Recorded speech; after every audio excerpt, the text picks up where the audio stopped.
Well, hi, everybody, and welcome to today's webinar. We'll be discussing onboarding. And I think it's amazing when we look at employee engagement, just how important the onboarding process is. And part of that onboarding is obviously the interviewing process, and part of that onboarding is the induction. But there's so much more to onboarding than just saying it's induction or just saying that it's the interview process. And if we want to get their hearts and minds to love the company and be a part of the company, then it takes more work than just, putting it together. I was chatting with someone this morning about this whole process of how if you're going to build a growth company, you need to retain people, and retention of people starts with onboarding. You can't get a scaled company or a high growth company without keeping your people, and how you onboard them and how you bring them into the organization is a very big part of that.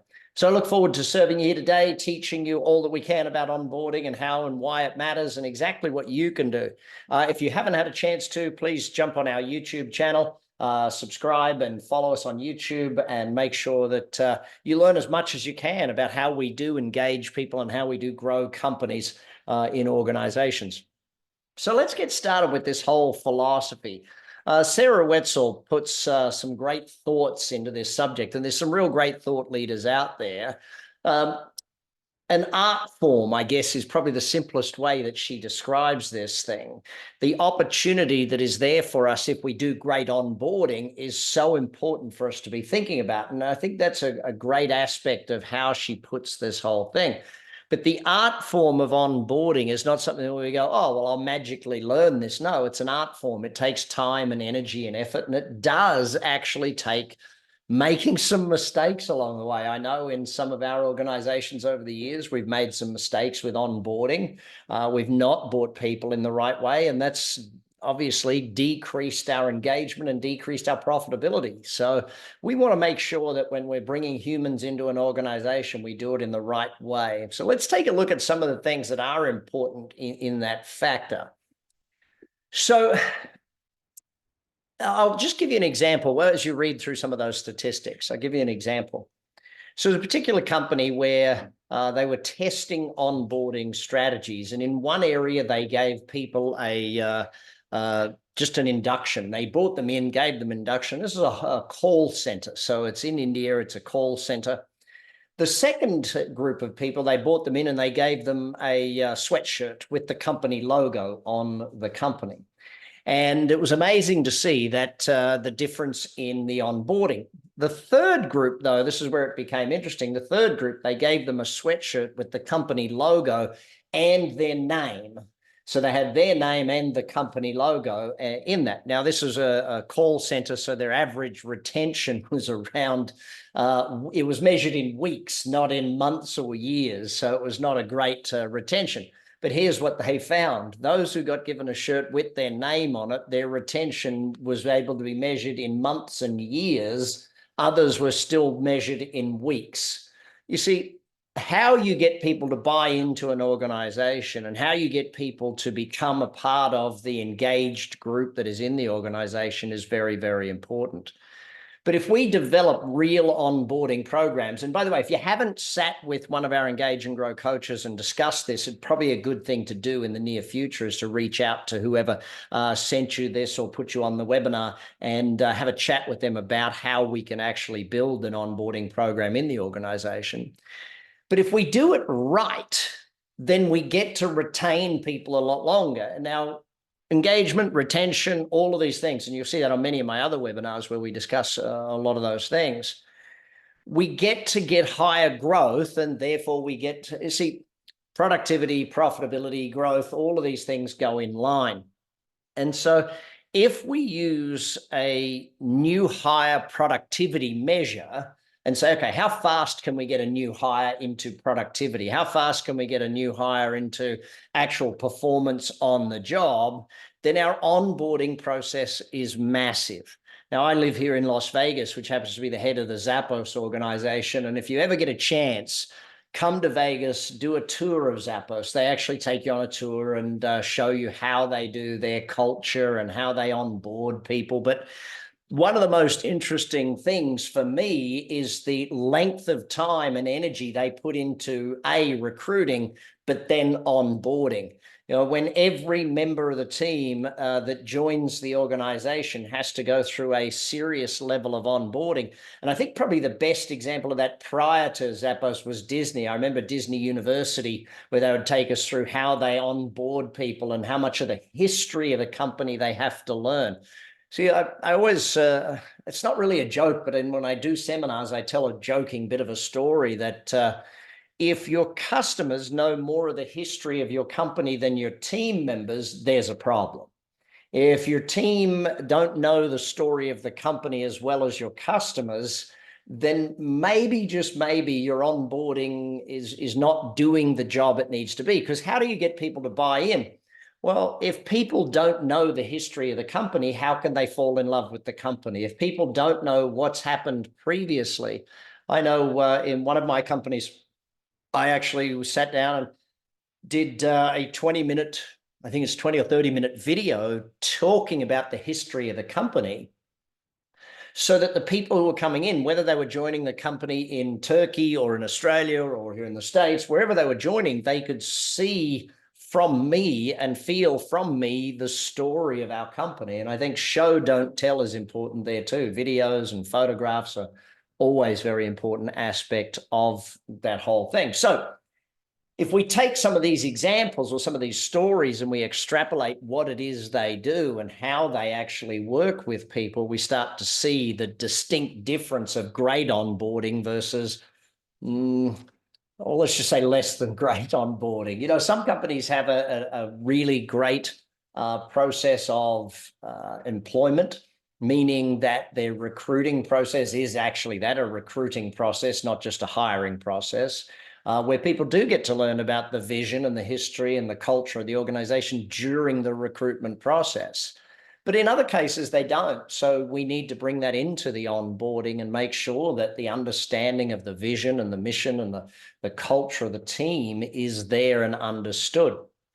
I'll give you another simple example.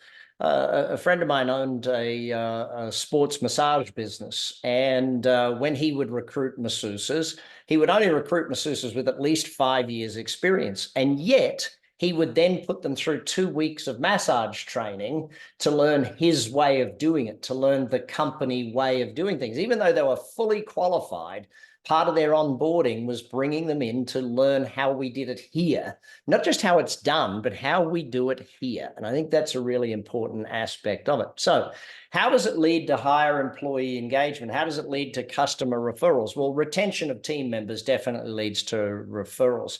Employee engagement is definitely a big part of what happens when we engage people properly from the beginning. So if you think about that level of engagement in the first few weeks, like who is their big brother, big sister, their mentor, their coach in those first few weeks of joining the organization? I was chatting with one of my team a week or two back, and he was just given the job of mentor or big brother to a new team member in the organization. And I said to him, how's it going? How's he adjusting into the company? And he said, you know, it's taking a lot more energy than I thought. And that's a big part of it. Yes, it takes a lot of energy to onboard people correctly. So make sure we do put that time, energy, and effectiveness into it. Okay, so let's take a look at some of the things we need to actually do. Okay, so if we break it down into these 5 C's, okay, and I think some companies are very good at 1 or 2 of these things, and then they leave out a couple of the others. But if we want to make sure that our new people onboarded correctly, they feel welcomed, valued, and comfortable. And those words are really important in onboarding: welcome, valued, and comfortable. You've got to keep those 3 in mind when you're developing any form of an onboarding process. Well, number 1, compliance. People cannot follow the rules unless they know what the rules are. And yes, your company handbook or your HR policies, all of those things need to be a part of onboarding. There is no 2 ways around it. For people to follow the rules, to play great, it's kind of like if you think of fruit in a bowl, as long as we know what the bowl is, the fruit can be anywhere in the bowl. And as long as people know what the rules are, then they can be there. Clarification. Clarification of what is their job. How will they be measured? How will they know when they have done a successful job? When they're succeeding at their job, how will they know that? How are they measured? What is it? And it's amazing the number of companies that we work with at Engage and Grow where when you sit with a team member and you ask them about their job and you sit with their manager, their director, who they're directly reporting to, and ask them about their job, there's conflicting views as to what is the job. So absolute clarification as to what is the job, how will they be measured, and how will they know they are successful at their position, successful in the organization, successful at what they're doing. That clarification is vital. Number 3 is confidence. Okay, they've got to gain confidence by being there. And so obviously letting them know, and I think it's a really important part, is to let them know why they got the job. What is it about them that made you choose them? What is it about them that allowed you to say, yes, you're the person we want, you're the person that we brought into the organization? As you onboard and build confidence in the people that they can do the job, that they'll do that. Now, part of that confidence may need to be extra training. Okay, too many companies employ people and think, oh, we'll just put them straight to work without doing some training in the front end of what they do. If I look at the Zappos organization, every team member that joins must do a week of phone answering because their customer service call center is very important to them. And everyone must do a week of box packing up orders for customers. And it doesn't matter if you're the highest ranked or the lowest ranked. I remember Tony Shea telling the story of someone they employed to be general counsel for the organization. And he was very upset at having to pack boxes. And as Tony said, well, that means you don't fit into the culture here. And they went back to the drawing board and started looking for someone else.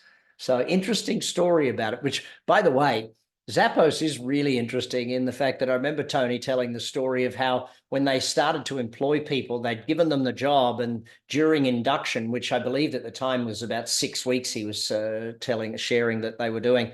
And during their induction process and during the onboarding process, they would offer people at the end of the week $500 to not stay in the job, like saying, okay, if you don't really want to work here, because Tony was very clear. You don't just want people that want a job. You want people that really want to work with you, really want to be a part of your team, not just want a job to pay wages. And I think that was a really important aspect behind it. But that training that you give people that gives them the confidence in their role, oftentimes that's overlooked in the onboarding, that we do need to give them extra training and to build their confidence. Number 4, connection. Understanding the connection with all of the other people on their team. The old have a coffee with your boss or break bread with your boss or have lunch with your team. There's nothing that bonds people better than getting together outside of the office or the warehouse or the work environment type thing. And so by having them break bread, by having them talk with each other over a sandwich or whatever it might be, what ends up happening is people talk about things other than work, you know, kids, family, where you grew up, where you went to school, sporting teams, et cetera, et cetera, et cetera. All of those human aspects are part of that connection. Now, in some cases, you need to schedule that connection and you need to make sure that that connection happens, schedule the lunches or schedule the things and the people that they need to spend time with.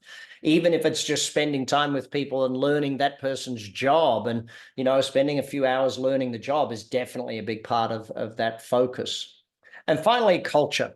And I go back to Zappos having their massive culture book each year. And I think that when you look at the agreed values, and if you want to jump on our website here at Engage and Grow and look at our agreed values, our core values of the organization, having someone understand the culture of the company is vital. And I think that too many of us overlook this fact where having a documented culture, having a clear, defined vision, mission, culture, understanding where the company is going, the milestones, the goals, having these things clearly established allows people to work out, do I fit within this culture or not? Or how do I fit within this culture? How do I work that? And so those areas make it really important to keep that onboarding process. So Often when we talk about onboarding, people mistake it for orientation, even induction, or even some people mistake onboarding for recruiting or hiring. Onboarding is different, I guess. And again, you can read what's on the screen here, but to say that giving people the general information about their job, the orientation session can be done by, yes, one of the HR team will do the orientation session. And if you go back a page, if you look at compliance, that's a lot of the orientation, even clarification can be into it. But if we're going to onboard and get to the other C's, the confidence, etc., then we're going to do a different job. How the person, I believe even onboarding goes right back to the advertisements that you run, and onboarding goes back to your website. You know, a new employee today is going to go to your website and take a look before they apply for a job. They're going to go to the website. They're going to read about you. If we go back to the 0 moment of truth, and even before that, it's for customers, team members almost need to be viewed in the same way. If you go back to Google's 7-11-4 formula of 7, so doing the research, people will want to do the research, 7 hours of research, 11 touches, and 4 different mediums. People will go and watch your YouTube channel. They will search your social media. They will do all of those things. So all of that is a part of that onboarding, as to help them become a productive team member in your organization. So every time that we think about someone joining the company, we have to think about how do we keep them long term. There was a great little book called Never Lose a Customer. And to never lose a customer, they talked about the customer mapping, you know, the first 100 days of how do you map out a customer for that first 100 days.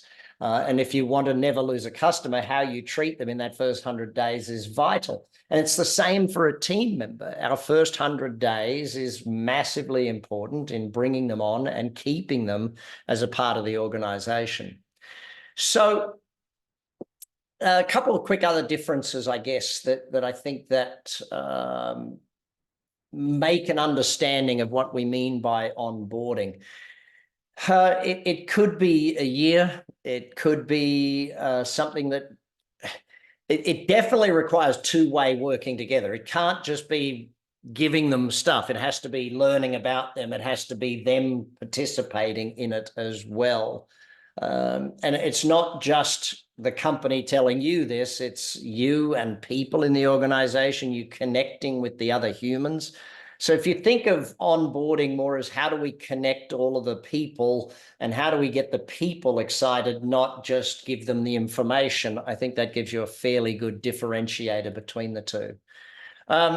Take that then to the top 5 questions. Oh, sorry, hang on. I clicked the button twice. Take that to the top 5 questions and say, okay, what is it that we need to do, or what is it that we need to answer to make someone feel like they are onboarded? What do we believe in around here? So our beliefs, our culture, our agreed values. What are my strengths? What is my role? Who are my partners in my role, from my team members to my management and leadership team? What does my future here look like? You know, I learned a term many years ago called brightness of the future. People love to be in a place where they see brightness of the future. If they don't see a brightness in their future, brightness in their career or in their learning or in their growth, then of course that's not a part of, not somewhere where they're going to want to stay. They need to have that part of it. So espousing on these 5 areas, I think, is important to get people moving through. Now, if we take that, then take a look at how do you welcome someone on their first day? And you think about places that have welcomed you well. I know when my kids changed to a new school, just that first day welcome with a sign and a special parking spot and all of those things that are very simple. People say, oh, why would I give an employee a gift on day 1? Why not? Why not give them something that says, welcome, hey, you're here? You know, people are like, oh, you know, we'll give them a gold watch when they retire. What about giving them something on day 1 to get them excited about it and have all of those things there so that Even the merch, with their name on it, the name badge and all of those sorts of things. It's very important that you make that first day feel like something that is an exciting experience for people. They've told all their friends that they're getting a new job. They've told the world. And of course, you want them telling more than just the world. You want them telling everyone on their social media, all those sorts of things, that it's an important part of it. So if you focus on relationships, then you start to really get what onboarding is all about. It's not just about doing the job. It's about getting them involved with the team. It's about getting them to feel like they're a part of the organization and understand where they fit, who they're a part of the organization, and start to build relationships. We all know that great relationships in an organization do increase employee engagement, and when engagement goes up. And by the way, if you haven't ever learned our 6 stages of employee engagement, jump on the website or the YouTube channel and watch that video, or download the ebook on that subject. We have a whole series of ebooks that you can download and share with your team, so you can use that and learn that as well. And we have recordings of these webinars that you can share with your team as well. Everything from how we do this in service businesses to how it's diversity, equity, and inclusion. All of those things are all covered on different webinars and different ebooks that you can find on our website. So social interaction is important in building relationships. And I think one of the focuses of onboarding is the use of questions.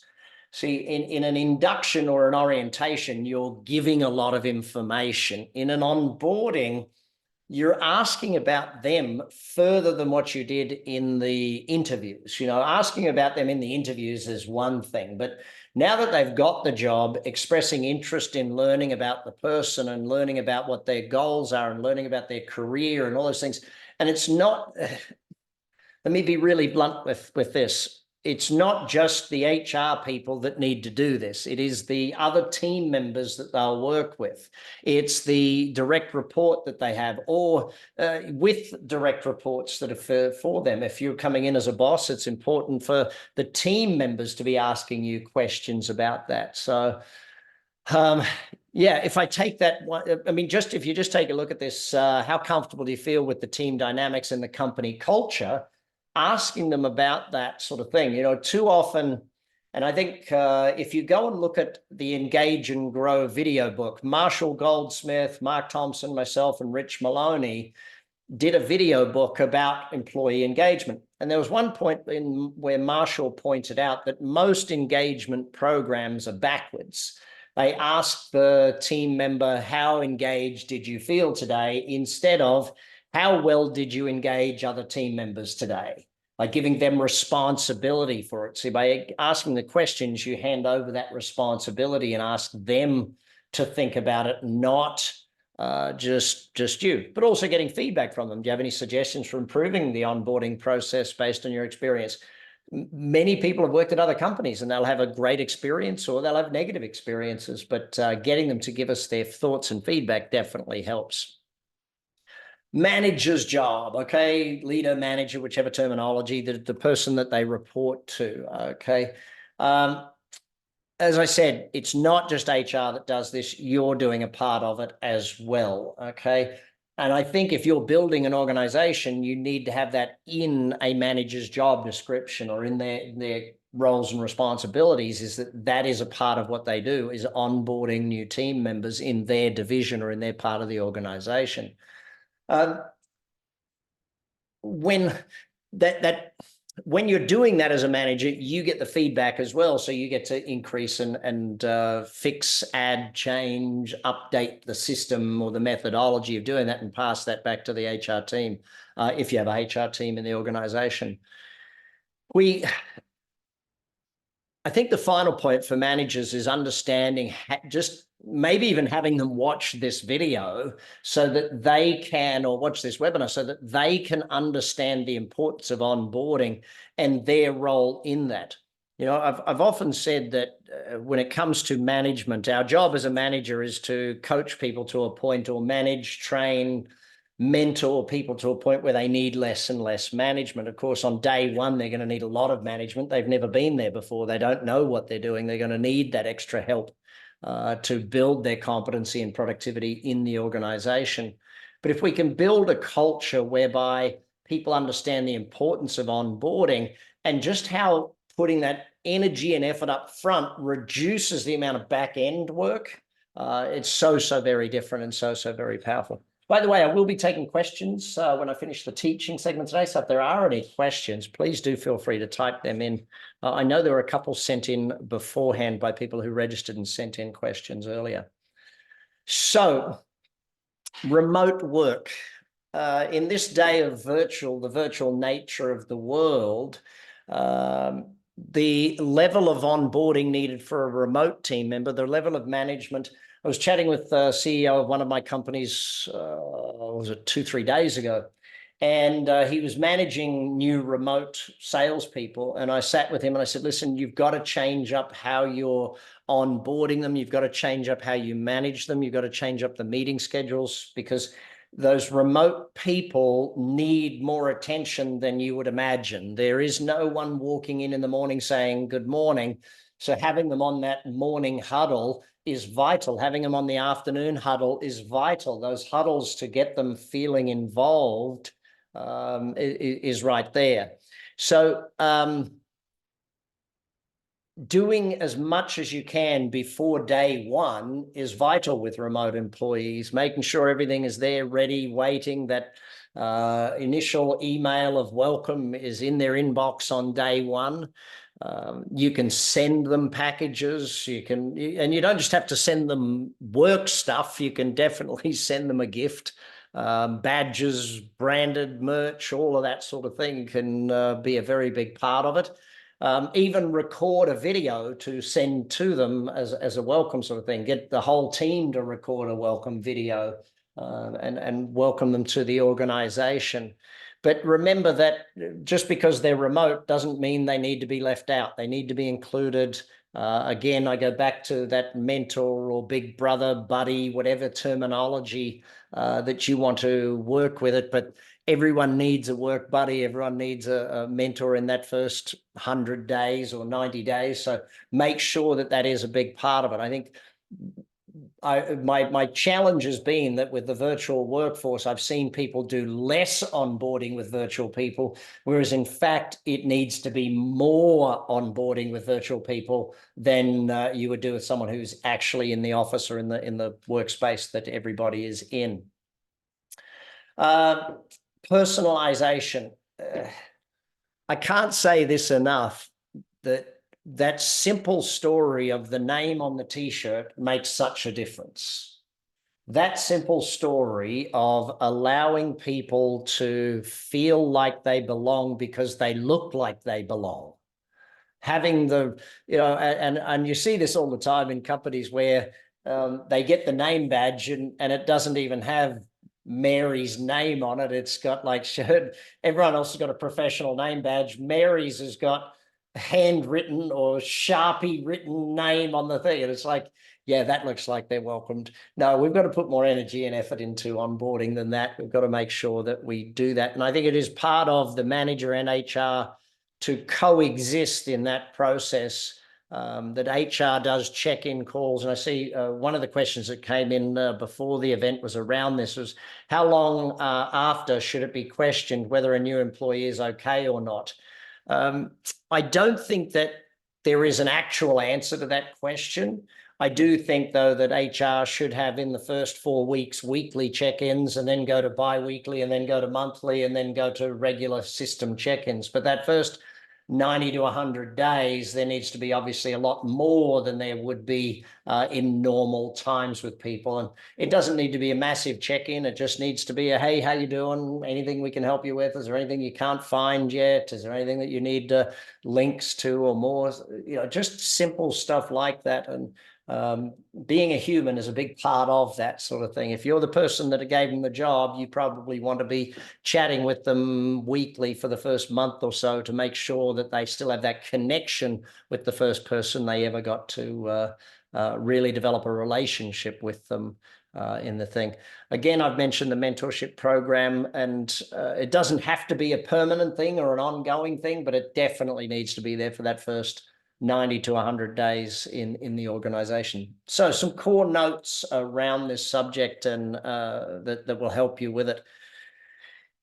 Opportunity is probably the biggest word of that first paragraph. It just really is such a great opportunity to engage people from day one, engage them even from day -30 when they first see your ad, or when they first respond to an application or a process of joining the company. We have to remind ourselves that the same as for every customer interaction is a way for them to build a relationship with the organization. Every interaction with a new employee or a potential new employee is a way for you to foster engagement with them and the organization and where it goes in the future. And I think that's probably why why I want to focus on onboarding for an entire session here with us today. It doesn't take a rocket scientist to work out if we get them off to a good start, we will have much higher productivity, profitability, engagement, and growth in the organization. That one's pretty simple for us to remind ourselves of. But I want to be clear on one thing, though. Onboarding is never going to be perfect. Saying here that a seamless onboarding experience. I do love that we can systematize and document and do amazing things in organizations. I do recognize also that we are all people and we will sometimes make mistakes and that sort of thing. But that doesn't mean your talent management doesn't have a systemic approach. And again, if you want to sit with your engage and grow coach and have a walk through how we can build that with you, so that at the very least, your onboarding is a positive, not a negative. And at the very best, it's an amazing experience for every new team member joining the organization. You spend a lot of money, a lot of time, a lot of energy recruiting people, whether it's through an agency or through ads and through time and all of that stuff. We spend a lot of time, energy, and effort and money recruiting people. Let's make sure we spend enough time, energy, effort, and money on making sure that they feel onboarded, feel welcomed, all of those different aspects to it. So finally, the hearts and minds are won through that initial onboarding. Make sure we do that. All right, let me dive into some of the questions. Where can I find the ENG Welcome Program? Chat back with the coach that put you on this webinar or jump on engageandgrow.com. Either way, if you want to connect with one of the team, that would be fantastic. Anywhere that you want to find us, we'll have a team member reach out to you. Next question. Most times when we have new hires coming on, we're in crunch to fill the position. What would you recommend is the best way to balance proper onboarding, but also get the person started into their role? Let me do an analogy to answer that one. Yeah, let's start making the snowman before the ice is frozen. You can't make a snowman until you've got snow. So if you've only got water, don't start making the snowman. You've got to put in the time, energy, and effort to get the person in the right position. It's hard to be patient at that time. It's definitely, yeah, I think you used the word crunch time. It's definitely hard, but you've got to be patient. Proper onboarding will be rewarded with much higher levels of